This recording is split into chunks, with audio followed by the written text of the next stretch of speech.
Well, Happy New Year. The time has come for the Christmas decorations to go away for another year. And it's a funny time because it's too early to put the spring decor out, but it's quite bare because of all the Christmas decor. Now, I'd done a little bit of thrifting and picked some natural elements, and I thought I'll bring the outdoors in with these natural elements. Keep a lot of my greenery out, but adapt it to winter decor as opposed to Christmas. So the first thing to do is to obviously get rid of the Christmas tree, and in this corner I put this William Morris table that I'd thrifted and made over with this ironware jar. Now, this was given to me by a friend. It's got a piece missing out of it, but I love the size of it, I love the colour of it, and I thought it'd be perfect in this corner on this high table behind the armchair, and it just sets that corner off. It's a lovely contrast with the greenery. The mantelpiece is, I couldn't decide what to do with the mantle. This was another thrifted little book box, which was 50 cents. It had a quick makeover. So let's have a look around and see what we can come up with for some nice, interesting winter decor. So first things first, I picked up this bag for 50 cents, and it is full of pine cones and I think probably the remnants of a potpourri box. It's got some really neat little things in it. It smelled very nice. So that was my inspiration for bringing the outdoors in and having a very natural decor, wintry decor, without sort of too much colour, but enough that it's brightened up the house. I also wanted to make a greenery picture. So I've seen this done with succulents, where they've taken a picture frame and they've put moss and soil behind, like chicken wire, but that's not what I wanted. I just wanted to see if, from all the plants and greenery that I've collected over time, if I could make a nice piece of art, again, that brings the outdoors in for the winter time to brighten things up. So I'm leaving the frame the colour it is because I do like that. Taking the mirror out, the glass out, and the picture, and this is just the backboard. I've gathered together some greenery and some leaves that I want to use, and I'm just going to paint this the backboard green, just so that my base is green for the flowers, in case you see where it's not quite stuck on properly. I then gathered together all the greenery that I was going to use, cut them up and put them into piles, ready to glue on. This was a Christmas ornament. I've got them in white and in gold, and I wanted this to be sort of my center point for the picture, and then I work around it. So I didn't like the gold. I ended up giving this a couple of coats of paint to change the color of it, and then I started sticking my leaves to my backboard.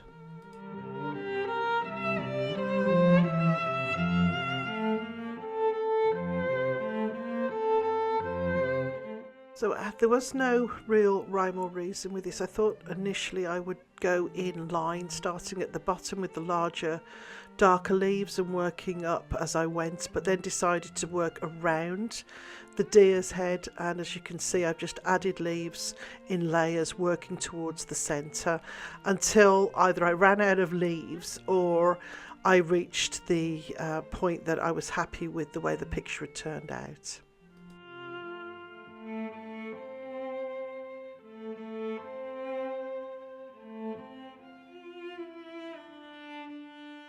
Now, I didn't want too much colour in there, even the red was a little bit too much, but I did like the way it had turned out, and just decided to add a dried flower at the bottom just to finish it all off. And then this is the finished result. I'm really pleased with it, actually. It's quite impactful when you walk into the room, and it's actually on the wall behind the toilet. So I'm really pleased with how it turned out. I think I might try this in the spring with the succulents, but we'll see. We'll wait and see.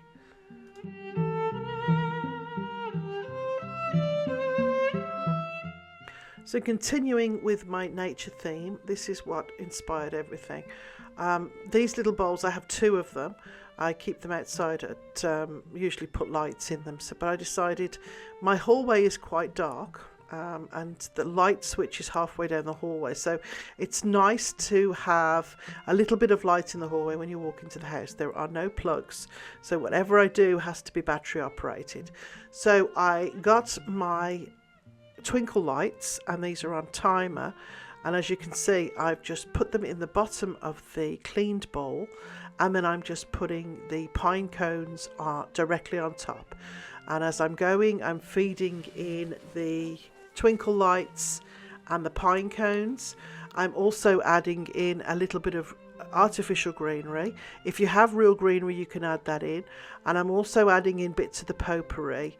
There's like coconut husks, and there's like nuts and pretty little dried things, cinnamon sticks and things like that. So it smells nice, and it's a really pretty glow. And again, easiest illuminated bowl ever. Just grab the bowl, fill it up, job's done.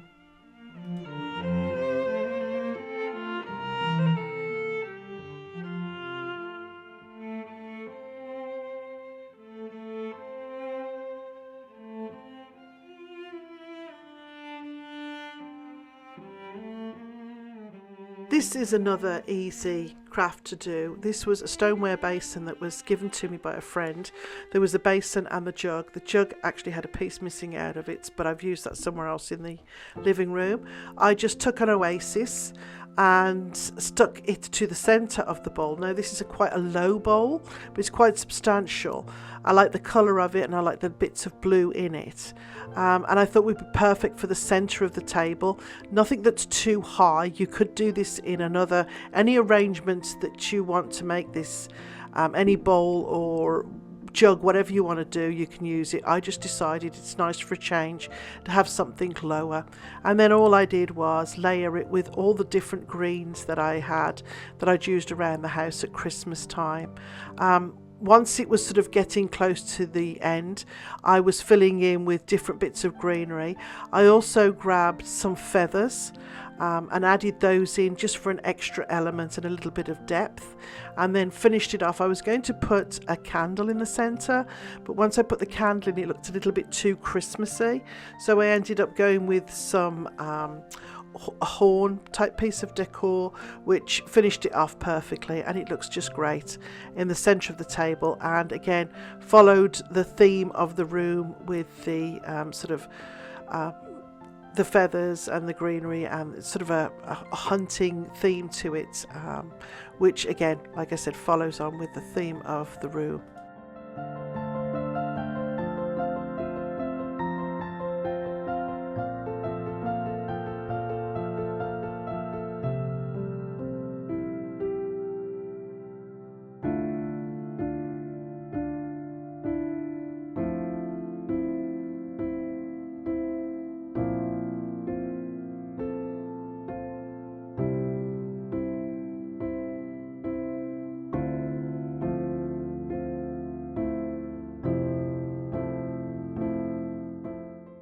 So this next DIY was inspired by a vintage mantle clock that I'd seen.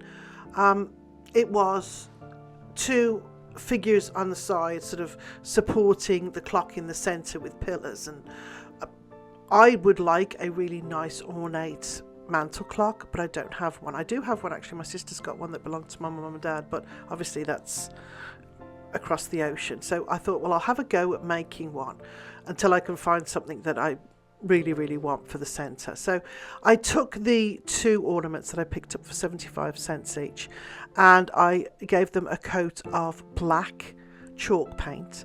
I'd thrifted this little carriage clock for $1 before Christmas, and it does work. It's quite small. It definitely needs to be more substantial. So I thought, if I put a few elements together, maybe I can make something that's sort of along the lines of what I had in my mind. So as you can see, I'm giving most of this a coat of the black chalk paint as well. The idea is I'll add all these elements together and come up with something that will look substantial enough for the centre of the mantelpiece and sort of holds its own as a piece of decor without looking too ridiculous. Well, that was the idea.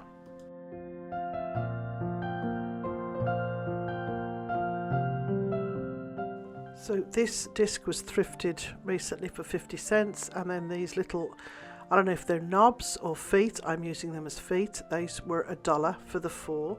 So I positioned them on the bottom of the disc and glued them directly to it, and then I painted everything with a good coat of the black chalk paint. I also had this little ribbon pearls, and I'm going to add them all around the circumference of the disc just to give it an extra element of design, and then everything again is being painted with the black chalk paint.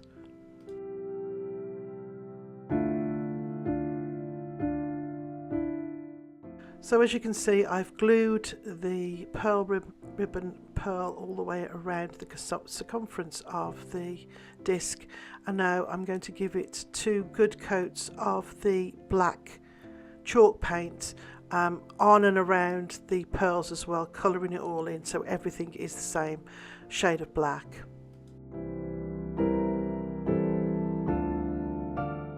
So I've taken the gold paint and I've put just at the tip of a very, very fine brush into the paint and then dragged it very haphazardly across the disc to give it almost the appearance of veining, and then every now and again I will go over it with a thicker brush just to soften some of the lines, and I've done this a few times, thicker areas, going back in, brushing it over, sometimes adding a little more black if it's too thick, until I've come up with the veined look that I was going for.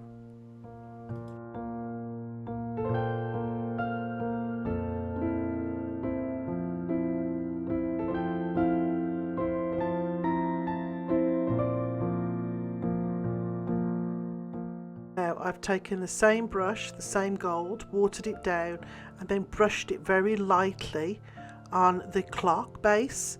Now I've also gone back over this with a paper towel just to dry it off and rub it in. I just wanted the appearance of a gold as opposed to it being shiny gold.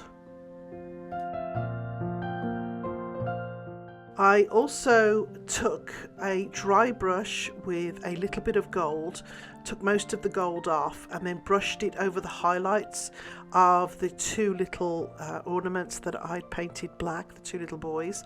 I thought I'd videoed it but I hadn't, but you'll see at the end how they all sort of come together, and then I stuck them all on the disc and I had myself a little clock.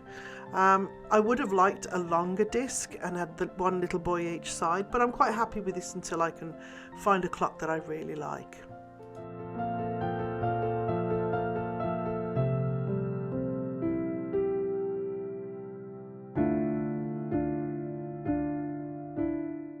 This is my William Morris remote control box. This is an advent calendar. It was very, very pretty. I knew I wanted to reuse it, so what I did was I took all the little flaps off, cut them all off, kept them to one side. I'm going to use those, some on this box, but I'll use it in the future. I then cut out the inside of the box, took out everything and then stuck down and decided to line the box so that once you opened it up it looked pretty and was the perfect place to keep remotes and things that you need to keep safe on the coffee table. So I had a little look around and I found these scraps of material. It's a red velvet which has got like a padding on it, which I thought would be perfect for the inside of the box. So first of all I cut 2 pieces to fit the bottom of each side of the box. This end writing here, you can see this, so I'm going to adapt some of the little flaps, stick them on so you don't see the writing. There's writing underneath but you won't see that, so I'm not going to worry about that. But this is why I was keeping all these little panels. They're so pretty, and of course it's a William Morris print. You can't throw that away.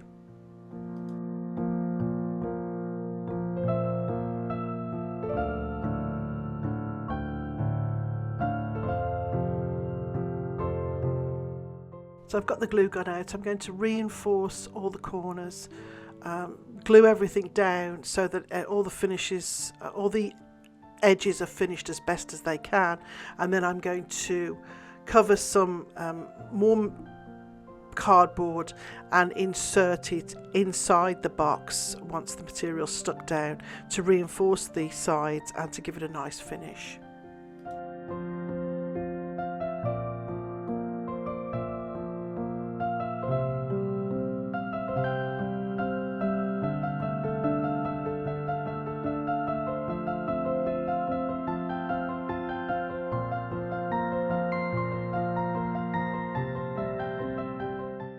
So everything's been sort of neatened up, reinforced and glued down, and you can see I've got the 2 panels glued in the bottom. Then I've cut some Bristol board or foam board I've used, a little bit smaller than the insides of the box, and then I'm going to wrap them in fabric and then re-glue them back into the box so that it reinforces the sides and gives everything a really nice finished look.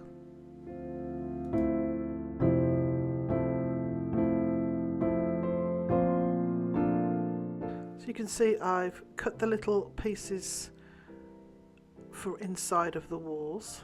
I've then cut a piece of material just a little bit bigger. I've taken the batten off the end pieces so that it lies flat, because they all have to fit inside the box.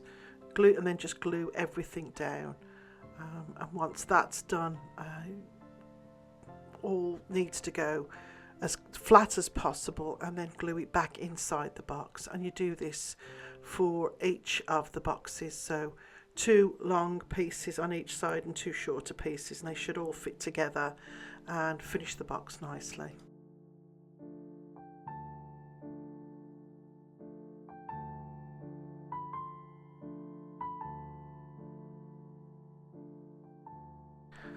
Now you can see how pretty it turned out. It's so nice. There's a couple of areas where the glue's gone a little bit bubbled up here and there, but I can take my hairdryer and get rid of that.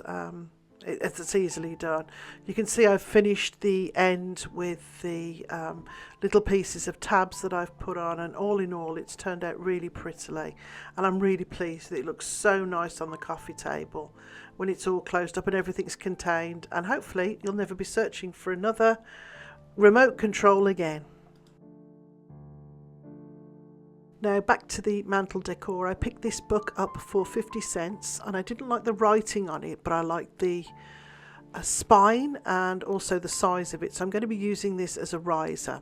So all I've done is I've taken my black chalk paint and I've given it a full coat on the front and the back, and then what I've done with the spine, I've gone back over, because there's writing on some of it that I didn't want, but I didn't mind the pattern. So once it's all painted and before it dries, I just go back over it with a dry piece of kitchen roll and just rub off to reveal some of the silver pattern that was left. I'm covering the writing up but revealing the silver pattern, and it looks so nice for the spine to be revealed but the rest of it covered up.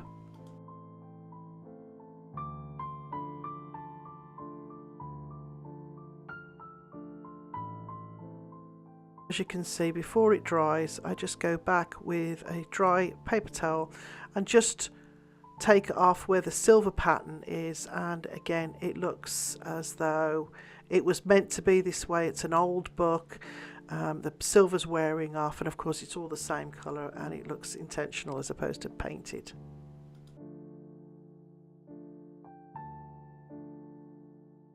And it's perfect now as a riser. I'm using it on the mantle for the moment, but I can use it anywhere in the room, and it's just gives a little bit of a platform to some of the decor items that I've got. This is the jug that came with the bowl, and as you can see, it looks perfect in the corner with the greenery in, and it's nice contrast to the blue walls.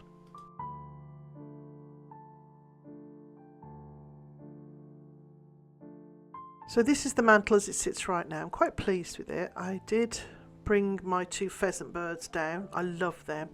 They're probably two of my favourite items I've ever thrifted.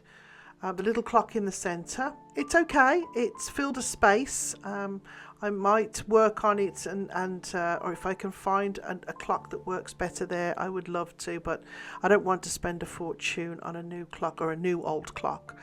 I've added in the chinoiserie vase with the greenery, and that I think looks really nice in that corner again, bringing nature into the house. And all in all, I'm really pleased with how it's turned out. It's nice. The living room is now ready to go. I've just got to add some things to the dining room and just go through the house and take away the rest of Christmas and just bring the new year in with some pretty items. This, I think, is one of my favourite things, the way this turned out. I'm really pleased with how it looks. Again, like I said, it's perfect for the coffee table.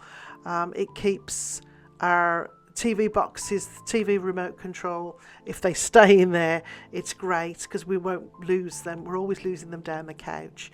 It's a great place for my little hand creams, you know, when you're sitting there at night and you're looking for a nail file or a hand cream, it's right there and ready to go.